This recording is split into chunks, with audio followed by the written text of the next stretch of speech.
Bonjour et bienvenue à l'actualité de notre chaîne YouTube, Internet et Argent. Abonnez-vous pour ne rien manquer de nos prochains posts. Coupe du Monde 2022, une troisième journée d'espoir pour les équipes africaines. Pour la première fois dans l'histoire de la Coupe du Monde, et depuis que l'Afrique a 5 représentants, aucune équipe africaine n'est éliminée après la deuxième journée de ce mondial 2022. Le Sénégal, la Tunisie, le Maroc, le Ghana et le Cameroun gardent tous une chance de se qualifier pour les huitièmes de finale de cette Coupe du Monde 2022 au Qatar. Mais certains devront réaliser l'impossible lors de la troisième et dernière journée de poule pour continuer l'aventure. Sénégal, Ghana, passer l'écueil sud-américain. Une défaite pour commencer, et ensuite une victoire pour se relancer. Le Sénégal et le Ghana ont quasiment le même destin, à la veille de troisième et dernière journée de la phase de poule de la Coupe du Monde 2022. Les Lions, champions d'Afrique en titre, se sont remis à l'endroit en dominant le Qatar, 3-1, après avoir perdu face aux Pays-Bas, 2-0. Ce mardi 29 novembre, le Sénégal n'a d'autre choix que de battre l'Équateur, leader ex-aequo de la poule A, pour s'ouvrir les portes des huitièmes de finale. Un dernier match face à une équipe sud-américaine, le Sénégal a déjà connu ça.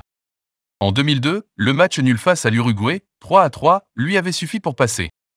Mais en 2018, sa défaite devant la Colombie, 0-1, avait mis fin à son rêve. Quel scénario face à l'Équateur? Pour le Ghana, qui battu la Corée du Sud 3-2, après avoir perdu contre le Portugal, 2-3, la dernière rencontre contre l'Uruguay aura des airs de revanche, 12 ans après le quart de finale qui a privé les Black Stars d'une demi-finale historique pour eux et pour l'Afrique. Luis Suarez sera sur la pelouse, tout comme André Ayew, dernier Ghanéen survivant de cette soirée. La donne sera simple pour les hommes de Toado, une victoire et les Black Stars se qualifieront pour les huitièmes de finale, pour la troisième fois en 4 participations au mondial. La Tunisie et le Cameroun condamnés à l'exploit.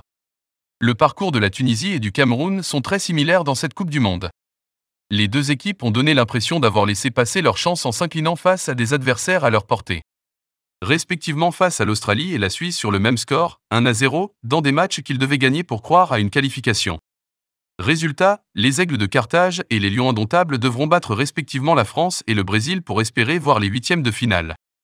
Face aux champions du monde en titre, déjà qualifiés, la Tunisie fera face à une équipe remaniée mais non moins compétitive.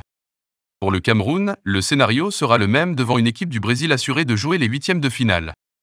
Mais le réservoir à Auriverde aura de quoi faire souffrir les indomptables qui se sont déjà inclinés en Coupe du Monde devant le Brésil en 1994, 3-0, et 2014, 4-1. Maroc, l'occasion ou jamais. Alors qu'on leur prédisait le pire dans un groupe en compagnie du vice-champion du monde en titre, la Croatie, et du super outsider, la Belgique, le Maroc se retrouve en tête de son groupe après 2 journées. À égalité de points, 4, avec la Croatie qui l'ont tenu en échec, 0-0, lors de la première journée, les Lions de l'Atlas ont créé la sensation en domptant les Diables Rouges, 2-0.